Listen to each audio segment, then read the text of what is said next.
tingkatan zikirnya sudah sampai kepada tidak lagi berhuruf dan bersuara, maka kita tidak akan bisa membedakan apakah di dalam diri manusia itu gejolak qalbunya kepada Allah. Jadi mungkin ini pembahasan terakhir di dalam al-wasidu, yaitu gejolak rohaniah manusia di dalam kerinduan menuju kepada Allah Subhanahu wa ta'ala. Al-wajdu ala asarati awjuhi ba'duha jaliyu wa yadharu asyarahu fi harkati wa ba'duha khafiyun la yadharu syaraha. Gejolak qalbu itu ada 10 macam,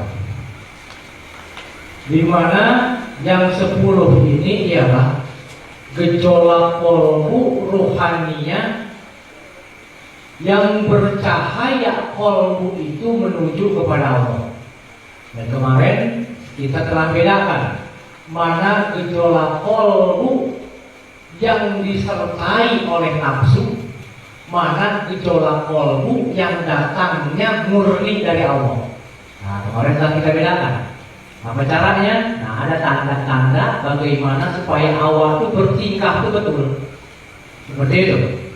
Ketika awal melakukan sesuatu, ada keinginan di dalam diri. Apakah ini berdasarkan nafsu? Apakah berdasarkan cahaya keimanan? Nah, semalam telah kita bahas untuk bagaimana kita menandainya seperti itu.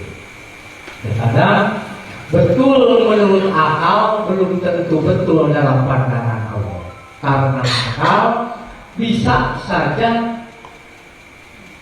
ditunggangi oleh nafsu. Karena di dalam diri manusia ada yang disebut dengan raja. Lalu apabila raja, pastilah raja itu memiliki anggota ataupun masyarakat. Lalu kalaulah seandainya di dalam diri itu apa yang menjadi raja, maka di dalam diri manusia yang menjadi raja adalah qalbu orang tersebut. Lalu qalbu itu memiliki daripada anggotanya banyak. Begitu. 1 nafsu, 2 akal, mata, telinga, berbagai macam bentuk yang ada dalam tubuh awak itu adalah anggota qalbu. Ketika qalbu ini lemah, berarti si raja ini lemah, gitu kan? Nah, ketika raja itu lemah, berarti anggota lah yang akan kuat di situ. Lalu mana anggota yang akan meliputi daripada lemahnya qalbu, yaitu nafsu. Ketika yang namanya nafsu itu besar di dalam diri manusia, maka cahaya qalbu yang akan hilang, yang akan melemah. Seperti itu kan. Sehingga halal dan haram bantai juga, seperti itu. Tak bisa membedakan. Seperti itu. Prasangkanya itu baik, tetapi itu buruk dalam pandangan Allah Subhanahu wa ta'ala. Lalu gejolak ruhaniah yang disertai dengan kepancaran iman kepada Allah itu ada 10 macam. Ba'duha ala jaliyun, maka sebagian daripada jelas nyata terlihat dalam gerak manusia. Jadi 10 macam itu tanda-tandanya. Ada yang jelas nampak di dalam diri manusia itu ketika dia di dalam qalbunya bergejolak rindu kepada Allah. Nah, terkadang terekspresikan oleh tubuhnya nampak. Seperti itu.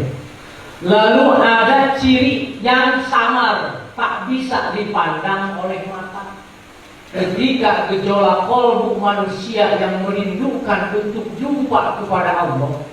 Nah, orang itu bisa menyembunyikan gejolak itu karena itu samar, tidak bisa nampak oleh bola mata.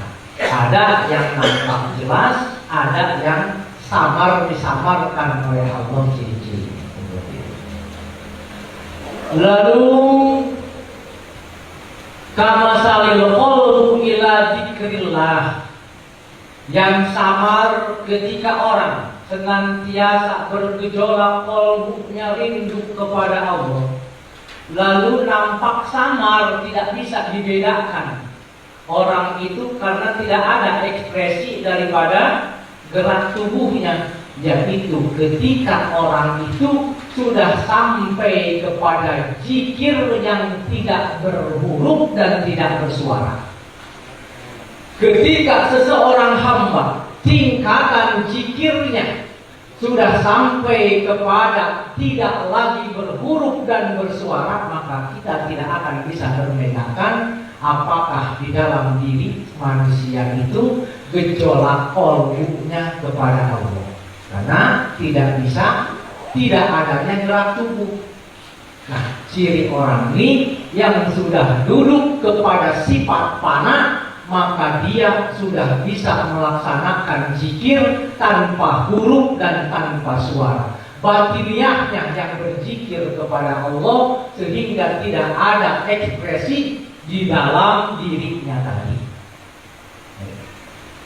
Lalu ciri-ciri gejolak kolbu zikir orang yang senantiasa sudah tembus ke dalam kolbunya, maka ketika zikir seseorang itu sudah bisa tembus ke dalam kolbu orang tersebut, maka akan timbulnya daripada 5 perkara di dalam kolbu orang tersebut. Lalu sekarang gimana? Awak masih di lisan kolbu kemana-mana, lisan berzikir, pikiran menghayal kemana-mana. Karena kenapa? Zikirnya baru di mulut. Seperti tingkatan manusia yang paling awam ialah ketika dia baru melaksanakan zikir itu cuma sebatas lapas di mulut saja. Wajar, karena awam baru belajar, wajar. Nanti jauh bertingkat. Lalu ada orang yang emang dia zikirnya itu sudah sudah tembus ke dalam kolbunya. Seperti lalu ketika zikir itu sudah tembus ke dalam kolbu manusia tadi, maka manusia itu akan senantiasa mendapatkan 5 perkara di dalam dirinya tadi. Yang pertama, ketika zikir seseorang itu sudah bisa tembus ke dalam kolbunya, bahkan ke lapisan daripada kolbu yang paling terdalam. Kolbu itu mulut paling luar. Di dalam kolbu ada yang disebut dengan fuad. Di dalam fuad ada yang disebut dengan lub. Di dalam lub ada yang disebut dengan sir. Maka luasnya lebih luas daripada pandangan yang tak terbatas. Lalu ketika orang sudah bisa memandang dengan sirnya, maka akan sampailah dia kepada Tuhannya tadi. Lalu yang pertama apa sih yang bisa didapat ketika orang sudah tembus zikirnya ke dalam kolbunya? Maka yang pertama ialah akan menumbuhkan makrifat